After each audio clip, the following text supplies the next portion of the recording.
दोपहर का वक्त था।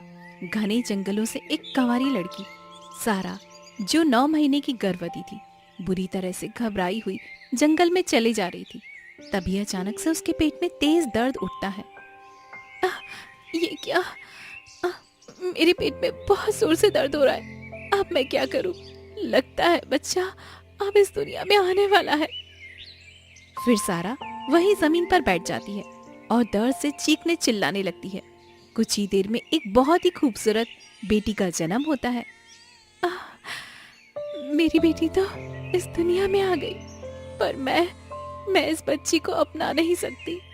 अगर इस बच्ची को अपने साथ ले गई तो गांव वाले, समाज वाले, कोई भी मुझे नहीं अपनाएगा, और ना ही मैं इस बच्ची के साथ अपना पूरा जीवन बदनाम बिता सकती हूँ।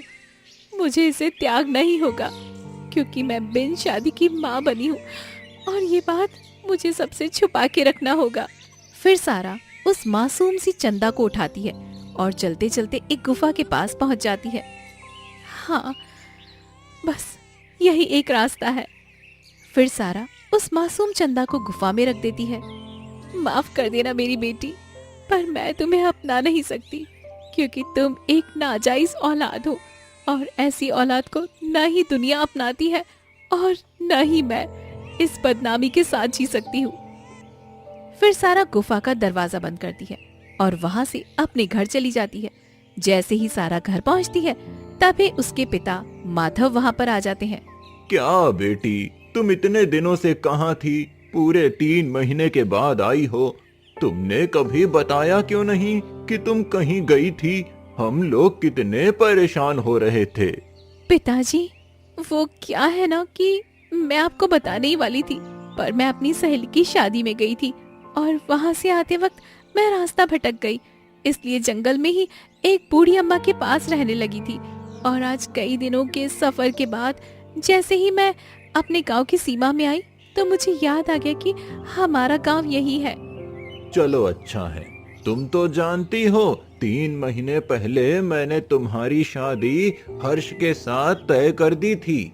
बड़ी मुश्किलों से मैंने ये रिश्ता रोक के रखा है। अब जाओ और शादी की तैयारी करो। कुछ ही दिनों में तुम दोनों की शादी होने वाली है। जी पिताजी, ठीक है, मैं इस रिश्ते के लिए तैयार हूँ। फिर सारा मुस्कुराते हुए अपने कमरे में चली जाती है और शादी की तैयारियों में लग जाती है। वहीं दूसरी तरफ उसी गुफा के सामने से 2 गांव वाले गुजरते हैं और उन्हें चंदा के रोने की आवाज सुनाई देती है। अरे, ये गुफा से बच्ची की रोने की आवाज कैसे आ सकती है? ऐसा लग रहा है जैसे कोई नवजात बच्चा रो रहा हो। अरे सच में, कहीं ये गुफा शापित तो नहीं है? सुना है ऐसी गुफाओं में भूत रहते हैं, और कहीं हम लोगों को पकड़ लिया तो? मैं खामा मरना नहीं चाहता।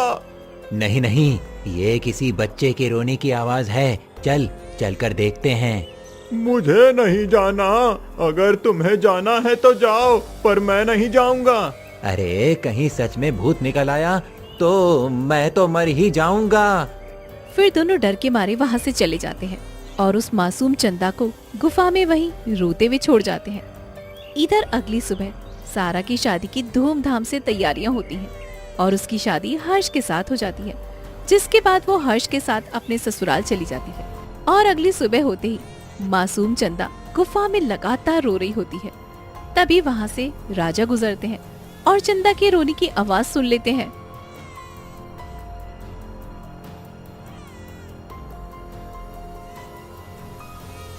अरे, इस गुफा से बच्चे की रोने की आवाज कैसे आ रही है? मुझे जाकर देखना चाहिए।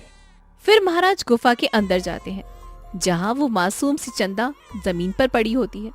उसके शरीर पर चींटियां लगी होती हैं और वो रो रो कर अधमरी हो चुकी होती है। अरे, कौन पत्थर दिल माँ है जो अपनी इस मासूम बच्ची को यहाँ तड़प तड़प कर मरने के लिए छोड़ गई? मुझे इसे बचाना ही होगा, और मैं ये भी पता करूंगा कि आखिर किसने अपने बच्चे के साथ इतना बुरा क्रूर व्यवहार किया है। फिर महाराज उस मासूम चंदा को उठाकर अपने राजमहल में ले आते हैं। महाराज, ये क्या? आप ये बच्चे को कहाँ से लेकर आए हैं? मंत्री जी, इस बच्ची को किसी ने गुफा में मरने के लिए छोड़ दिया था। जल्दी से वैद्य को बुलाइए, इसका इलाज जरूरी है। ये बच्ची मरने वाली है। महाराज, मैं अभी वैद्य को लेकर आता हूँ। कुछ देर में ही मंत्री दौड़ता हुआ वैद्य जी को लेकर आता है और जैसे ही वैद्य जी उस मासूम चंदा की जांच करते हैं वो परेशान हो जाते हैं। क्या हो गया वैद्य जी? आप इतने परेशान क्यों दिख रहे हो? ये बच्ची ठीक तो हो जाएगी ना? महाराज, इस बच्ची की हालत बहुत खराब है। ये लगभग 2 दिन से गुफा में पड़ी हुई थी। ये मरने वाली है। इसे बचाना नामुमकिन है। अगर आप इसे बचाना चाहते हैं तो इस बच्ची की माँ को ढूंढना ही होगा, क्योंकि इतनी छोटी बच्ची को बिना माँ के हम नहीं बचा सकते। इसने रो रो कर अपनी सारी ताकत खत्म कर दी है। इस बच्ची की माँ? पर हम इसकी माँ को कैसे तलाश करेंगे? वैद्य जी, ऐसी मासूम सी बच्ची की कोई पहचान है जो इसकी माँ से मिलती जुलती हो? हाँ महाराज, इसकी पीठ पर मैंने एक अजीब सा निशान देखा है। एक बहुत बड़ा काले घेरे जैसा निशान है। ये निशान बिल्कुल माँ की पहचान होता है। यानी इस बच्ची की पीठ पर जैसा निशान है वैसा ही निशान इसकी माँ की पीठ पर भी होना चाहिए, क्योंकि वर्षों से मैं देखता आया हूँ कि ये निशान सिर्फ माँ बेटी की पीठ पर ही होता है। यही इस बच्ची की पहचान है। ठीक है, आपने मुझे पहचान बता दी है तो मैं इसे जरूर ढूंढ कर रहूंगा। तब तक आप कम से कम बच्ची का इलाज कीजिए। उसे किसी भी तरह की कोई कमी नहीं होनी चाहिए। हाँ महाराज, मैं पूरी कोशिश कर रहा हूँ, लेकिन आप जल्दी से जल्दी इसकी माँ को भी ढूंढ लीजिए। इतना कहकर राजा महेंद्र सिंह वहाँ से निकल जाते हैं।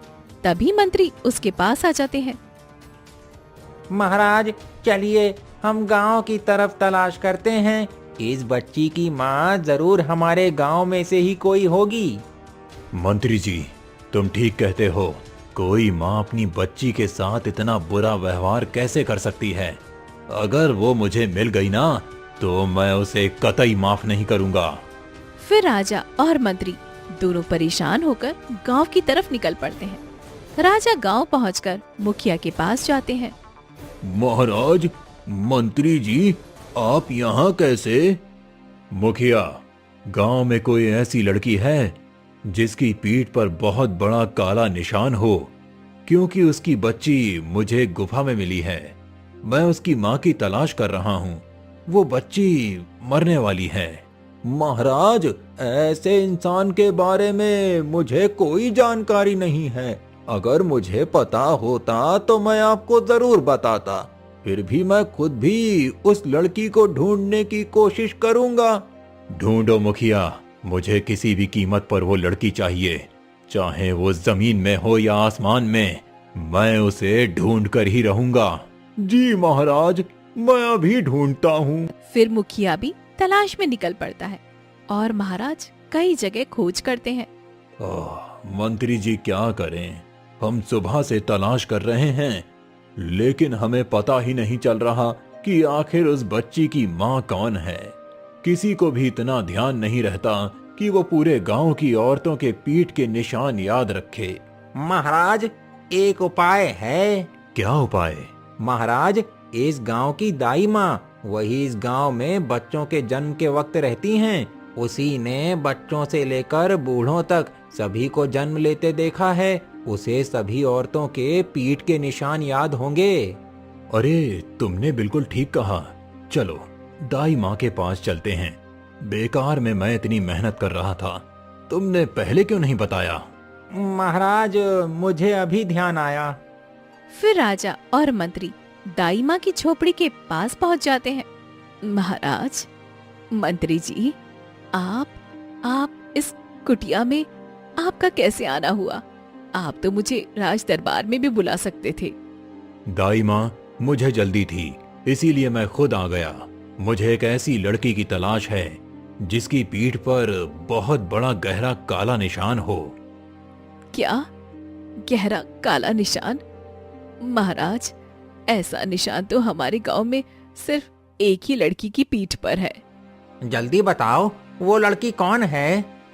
उसका नाम सारा है और उसकी माँ के पीठ पर भी बिल्कुल वैसा ही निशान था, लेकिन उसकी माँ तो उसके जन्म के समय ही मर गई थी। फिर भी वो निशान मुझे आज तक याद है। मंत्री जी चलिए, अब तो मिल गई, हमें तुरंत उसके पास जाना चाहिए। फिर राजा और मंत्री माधव के घर पर पहुंचते हैं। महाराज, मंत्री जी आप यहाँ? तुम्हारी बेटी कहाँ है? उसे तुरंत बाहर बुलाओ। महाराज, मेरी बेटी से क्या गलती हो गई? मैंने तो कल ही उसकी शादी कर दी है। क्या? उसकी शादी हो गई? उसने इतना बड़ा कदम उठाया और शादी भी कर ली? वो इतनी पत्थर दिल कैसे हो सकती है? आप कैसी बातें कर रहे हैं? मेरी बेटी ने ऐसा क्या कर दिया? तुम्हारी बेटी माँ बनी और उसने अपनी बच्ची को गुफा में मरने के लिए छोड़ दिया?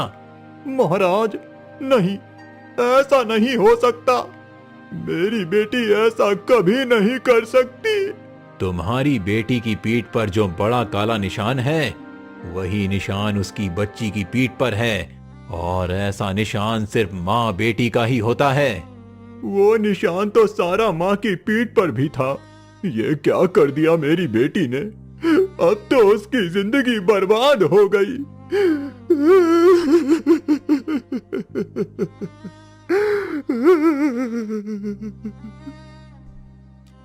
माधव वहीं फूट फूट कर रोने लगता है। जल्दी बताओ, तुम्हारी बेटी की शादी किस गांव में हुई है? बगल के ही गांव में हर्ष नाम के लड़के से मैंने अपनी बेटी की शादी की है।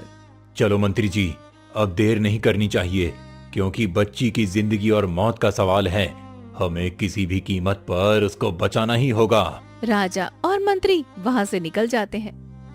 हे भगवान, ये क्या किया सारा तुमने? अब तुम ना ही ससुराल की रही और ना ही इस गांव की।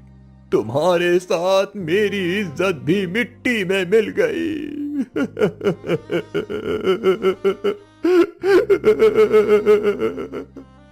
फिर माधव फूट फूट कर रोने लगता है। कुछ ही देर में मंत्री और राजा हर्ष के घर पर पहुंच जाते हैं, जहां बाहर से ही वो दोनों देख लेते हैं कि सारा अपने पति हर्ष और सास मनोरमा के साथ हंस मिलकर बातें कर रही थी। ये दृश्य देखकर राजा महेंद्र सिंह आग बबूले हो जाते हैं। देखो मंत्री जी, कितनी खुश होकर अपने पति से बातें कर रही है, जैसे कि कुछ हुआ ही ना हो। सच में महाराज, कोई इंसान इतना पत्थर दिल कैसे हो सकता है?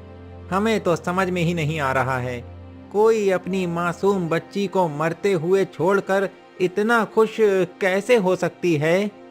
इतने में ही घर से हर्ष और सारा और मनोरमा तीनों बाहर निकल आते हैं। क्या हो गया महाराज? क्या हमसे कोई गलती हो गई है जो आपको स्वयं हमारे दरवाजे तक आना पड़ा? गलती हमारी नहीं, तुम्हारी बहू की है, जो बिना ब्याह माँ बनकर एक मासूम सी बच्ची को गुफा में मरने के लिए छोड़ आई। ये कैसी बातें कर रहे हैं महाराज आप? नहीं, ऐसा नहीं हो सकता। मेरी कोई बच्ची नहीं है।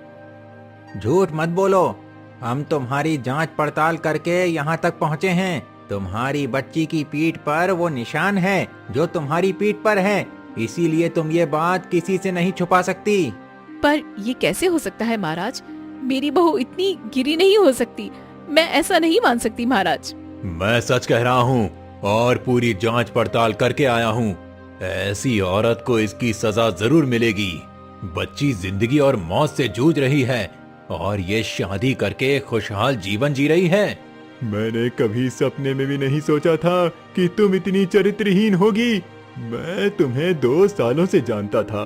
तुम्हारे पिता ने जब रिश्ता भेजा था, तुम्हारी सादगी और तुम्हारा शांत स्वभाव मुझे बहुत पसंद आया था, लेकिन इसके पीछे ऐसा चेहरा छुपा है, ये मैंने कभी नहीं सोचा।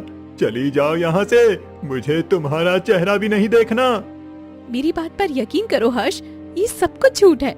ये झूठ नहीं है, महाराज स्वयं आए हैं तो ये सच है, और तुम्हारे रोने से सच नहीं बदल जाता है। हर्ष गुस्से में घर के अंदर चला जाता है। तभी वहाँ पर गांव वाले इकट्ठा हो जाते हैं। अरे छी छी छी, कैसी बहू निकली, शादी से पहले ही माँ बन गई। ऐसी लड़की को कौन अपनी बहू बनाएगा मनोरमा बहन? हाँ, ऐसी लड़की को तो जिंदा जला देना चाहिए। ऐसी लड़की पूरे गांव और समाज के लिए कलंक होती है। एक तो माँ बनकर इतनी बड़ी गलती की और ऊपर से अपनी बच्ची को मरने के लिए छोड़ दिया। राम राम राम, क्या जमाना आ गया है। तुम लोग बिल्कुल ठीक कह रहे हो और अब इसे इसकी सजा जरूर मिलेगी। फिर राजा महेंद्र सिंह सारा को वहाँ से ले जाने लगते हैं। नहीं महाराज, मैं आपके साथ नहीं जाऊंगी। मैं अपने पति और अपनी सास को छोड़कर नहीं जा सकती। आप मेरी जिंदगी बर्बाद कर रहे हैं। भगवान के लिए ऐसा मत कीजिए महाराज। कैसा पति कैसी सास, चली जाए यहाँ से। जो शादी से पहले माँ बन जाए वो न मेरी बहू है और न ही इस घर की सदस्य। हमारा तुमसे कोई रिश्ता नहीं है। राजा महेंद्र सिंह गुस्से से आग बबूला हो जाते हैं और सारा को पकड़कर उसे राजमहल की तरफ ले जाते हैं। कुछ ही देर में वे राजमहल पहुँच जाते हैं। तुम जैसी पत्थर दिल माँ मैंने अपने जीवन में कभी नहीं देखी। अपनी बेटी को मौत के मुंह में छोड़ आई। अगर वो बच्ची नाजायज भी होती तब भी वो बच्ची ही थी जिसे तुमने जन्म दिया था। फिर तुमने इतना बड़ा अपराध कैसे किया? मंत्री जी, उस मासूम बच्ची को लेकर आओ। कुछ ही देर में मंत्री मासूम चंदा को लेकर आ जाते हैं। चंदा को देखते ही सारा की आंखों से आंसू टपकने लगते हैं, लेकिन वो कुछ नहीं कहती। क्या आप भी कहोगी कि ये मेरी बेटी नहीं है? हाँ, यही मेरी बेटी है। आप यही मेरे मुंह से सुनना चाहते थे ना? हाँ, मैंने इसे जन्म दिया था और मैं इसे अपने साथ नहीं रख सकती थी, इसलिए मैंने इसे गुफा में मरने के लिए छोड़ दिया। तुम्हें अब इसकी सजा जरूर मिलेगी। देखो तो बोल कैसे रही हो, जैसे कोई बहुत बड़ा काम किया हो। तो क्या आप ये नहीं जानना चाहेंगे महाराज कि इस बच्ची के पिता कौन है? हाँ बताओ, आखिर किस कमबख्त ने तुम्हारे साथ ऐसा किया और तुमने इस मासूम के साथ ये सब क्यों किया? सारा कुछ पल के लिए चुप रहती है, फिर गहरी सांस लेकर बोलना शुरू करती है। ये उस समय की बात है महाराज, साल भर पहले की। आज जल्दी से तालाब से पानी भर लेती हूँ, उसके बाद घर का बहुत सारा काम भी है। सारा जैसे ही तालाब के किनारे पहुँचती है, तभी वहाँ पर राजकुमार रोहित आ जाते हैं और सारा के सामने आकर खड़ा हो जाता है। राजकुमार, आप?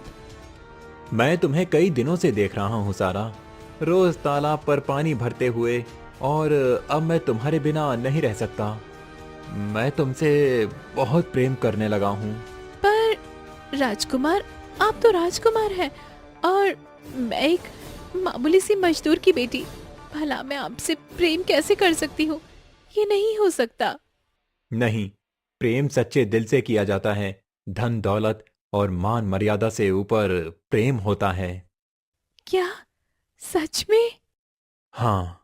फिर दोनों घंटों बैठकर प्यार से बातें करते हैं और दिखते ही दिखते 6 महीने बीत जाते हैं। राजकुमार रोहित और सारा का प्रेम दिन पे दिन गहरा होता जाता है। एक दिन सारा घबराई हुई तालाब के किनारे आती है। क्या हो गया सारा? आज तुम बहुत घबराई हुई लग रही हो।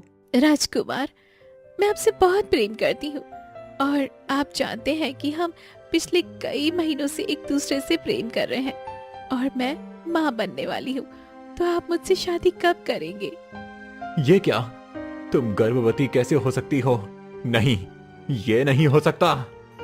ये आप कैसी बातें कर रहे हैं? हमने इतने प्यार भरे पल साथ में बिताए हैं, तो मैं गर्भवती क्यों नहीं हो सकती? आप मेरे बच्चे को अपना नाम दीजिए और मुझे अपनाइए। ये तुम कैसी बातें कर रही हो? मैं तो बस दिल बहलाने के लिए तुमसे प्यार कर रहा था। मैं तुम्हें अपनी पत्नी नहीं बना सकता। जो लड़की शादी से पहले अपनी मान मर्यादा तोड़ दे, वो शादी के लायक नहीं होती। राजकुमार, अगर आपने इस बच्चे को नहीं अपनाया तो मैं अपना जीवन कैसे बिताऊंगी? गांव वाले मुझे मार डालेंगे। भगवान के लिए मुझे अपना लीजिए। मेरे लिए राजकुमारियों की लाइन लगी है। मैं किसी राजकुमारी से शादी करूंगा, ना कि तुम जैसी 2 कौड़ी की लड़की से। अब जाओ यहाँ से। फिर राजकुमार रोहित हंसते हुए वहां से चला जाता है। हे भगवान, अब मैं क्या करूं? इस बच्ची को लेकर कहाँ जाऊं? गांव वाले तो मुझे जान से ही मार देंगे। मैं इस हालत में जी नहीं सकती। मुझे मर जाना चाहिए, नहीं तो मेरे पिताजी का सर शर्म से झुक जाएगा और वह मैं देख नहीं सकती। सारा आत्महत्या करने जाती है। तभी वहां पर एक बूढ़ी औरत आ जाती है। क्या हुआ बेटी, तुम ऐसा क्यों करने जा रही हो? सारा अपनी पूरी सच्चाई बूढ़ी औरत को बता देती है। ये राजाओं का शौक बन चुका है बेटी, तुम चिंता मत करो। जब तक बच्चा पैदा नहीं होता तुम मेरे पास रहो। उसके बाद इस बच्चे को कहीं छोड़कर नई जिंदगी शुरू कर लेना। क्या सच में अम्मा? हाँ, मेरी बेटी के साथ भी ऐसा ही हुआ था। उसने भी बच्चे को जन्म देकर छोड़ दिया और आज सुखी जीवन जी रही है। एक गलतफहमी के लिए पूरा जीवन क्यों बर्बाद करना बेटी? सारा उसकी बात मान लेती है और उसकी झोपड़ी में रहने लगती है। देखते ही देखते 9 महीने बीत जाते हैं और सारा एक मासूम सी बच्ची को जन्म देती है। मुझे माफ कर दो बेटी, मैं तुम्हें अपना नहीं सकती। मैं बिना ब्याही माँ हूँ। अगर तुम्हें साथ ले गई तो समाज मुझे जीने नहीं देगा, इसलिए मुझे तुम्हें यहीं पर छोड़कर जाना होगा। सारा मासूम चंदा को गुफा में रखकर दरवाजा बंद कर देती है और अपने गांव लौट आती है। तो आप ही बताइए महाराज, आपके पुत्र ने मेरे साथ इतना गलत किया तो मैंने इस बच्ची को त्याग कर अपनी जिंदगी संवारने की कोशिश की, तो क्या मैंने कुछ गलत किया? बोलिए महाराज, बोलिए। ये सुनते ही महाराज महेंद्र सिंह के पैरों तले जमीन सरक जाती है। वो कुछ पल तक कुछ नहीं बोलते। हाँ, ये सच है कि मेरे पुत्र ने तुम्हारे साथ बहुत गलत किया, लेकिन अगर वो दोषी था तो तुम मेरे पास आती, मैं उसे सजा देता। लेकिन इस तरह तुम एक मासूम बच्ची को मरने के लिए नहीं छोड़ सकती थी। तुम भी एक माँ हो, भले ही तुम्हारे साथ कितना भी गलत हुआ हो, लेकिन ये बच्ची तुम्हारे प्रेम की निशानी थी। और मेरे पुत्र ने जो अपराध किया है उसे भी मैं नहीं छोड़ूंगा। मंत्री जी, जाइए, राजकुमार को लेकर आइए। कुछ ही देर में मंत्री राजकुमार रोहित को लेकर आते हैं। जैसे ही राजकुमार रोहित सारा को दिखते हैं, उसके पैरों तले जमीन सरक जाती है। ये यहाँ क्या कर रही है? कहीं इसने पिताजी को सब बता तो नहीं दिया? तुमने इतना बड़ा पाप किया है राजकुमार, मैंने कभी सपने में भी नहीं सोचा था कि तुम किसी मासूम लड़की के साथ प्रेम का नाटक करके उसकी जिंदगी बर्बाद कर दोगे। क्या ये सच है? माफ कर दीजिए पिताजी, मैंने इसके साथ प्रेम का नाटक किया था, लेकिन मैं डर गया था। अगर मैं इसे पत्नी बनाकर लाता तो शायद आप मुझे नहीं अपनाते, इसीलिए मैंने इसे ठुकरा दिया। तुमने बहुत बड़ा अपराध किया है राजकुमार। अगर तुम मेरे पास आते तो मैं बात करता, लेकिन तुमने एक लड़की की जिंदगी बर्बाद कर दी। सैनिकों, ले जाओ, इसे आजीवन काल कोठरी में कैद कर दो। नहीं पिताजी, आप ऐसा नहीं कर सकते। मैं आपका एक लौता बेटा हूं पिताजी। नहीं, आप ऐसा नहीं कर सकते हो। पिताजी, पिताजी, मुझे नहीं जाना काल कोठरी में। मैं ऐसा जरूर करूंगा, क्योंकि तुम्हारी वजह से एक मासूम लड़की की जिंदगी तबाह हुई है और एक मासूम बच्ची जिंदगी और मौत के बीच झूल रही है। तुम राजकुमार हुए तो क्या हुआ, तुम भी एक अपराधी हो और अपराधी को मेरे दरबार में सजा सुनाई जाती है। फिर सैनिक राजकुमार रोहित को पकड़ कर ले जाते हैं। पीछे खड़ा हर्ष ये सारी बातें सुन रहा होता है और सारा के सामने आकर खड़ा हो जाता है। मैंने तुम्हें गलत समझा था सारा, राजकुमार ने तुम्हारे साथ धोखा किया है। अगर तुम चाहो तो मैं तुम्हें अपनाने के लिए तैयार हूँ। हर्ष, इसमें सारा की भी गलती है, लेकिन फिर भी कोई माँ इतनी पत्थर दिल नहीं हो सकती कि अपने बच्चे को मरने के लिए छोड़ दे। हाँ महाराज, मैंने बहुत बड़ा अपराध किया है, मैं माफी के लायक नहीं हूँ, लेकिन अब मैं अपनी बच्ची की परवरिश करना चाहती हूँ। उस समय गांव, समाज और दुनिया से मैं डर गई थी, लेकिन अब नहीं महाराज, अब नहीं। अब मैं अपनी बच्ची को हर हाल में अपनाऊंगी। ठीक है, इस बच्ची को एक माँ की जरूरत है। आज से तुम इसकी परवरिश करोगी। ठीक है महाराज, मैं सारा को अपनी पत्नी के रूप में अपनाता हूँ और इस बच्ची को भी अपना नाम देने के लिए तैयार हूँ। मैं इसका पिता बनूंगा। ठीक है, ये बच्ची मेरे पुत्र का खून है, फिर भी तुम लोग इसे अपना रहे हो, तो फैसला ये है कि जब ये बच्ची 21 वर्ष की हो जाएगी तब यही इस राज्य की महारानी बनेगी। ठीक है महाराज, मैं 21 वर्षों तक इसे आपकी अमानत समझकर एक माँ का पूरा प्यार दूंगी। इसके बाद सारा चंदा को लेकर हर्ष के साथ अपने गांव पहुंचती है। ये क्या, तुम इस लड़की को यहाँ पर क्यों लेकर आए हो? ये तो पाप की निशानी है। माँ, ऐसा मत कहो, ये मेरी पत्नी है और ये बच्ची मेरी जिम्मेदारी है। मैं दोनों को अपनाता हूँ। नहीं नहीं नहीं, ऐसी औरत और इस बच्ची को मेरे घर में जगह नहीं मिल सकती। अगर तुम्हें इनके साथ रहना है तो इस घर को छोड़ दो। माँ, मैंने 7 फेरे लेकर 7 वचन दिए हैं और उनमें से एक वचन ये भी था कि हर मुश्किल घड़ी में मैं अपनी पत्नी के साथ खड़ा रहूंगा, और आज मैं अपनी पत्नी का साथ नहीं छोड़ सकता। हर्ष, ये तुम क्या कर रहे हो? नहीं नहीं, तुम मेरे और मेरी बच्ची के लिए अपनी माँ को मत छोड़ो। नहीं, मैंने तुम्हें वचन दिया है तो मैं तुम्हें अकेला नहीं छोड़ सकता हूँ। चलो, चलते हैं। फिर हर्ष सारा और चंदा को लेकर वहां से चला जाता है और जंगल में एक छोटी सी झोपड़ी बनाकर सारा, हर्ष और चंदा एक साथ अपना जीवन बिताने लगते हैं।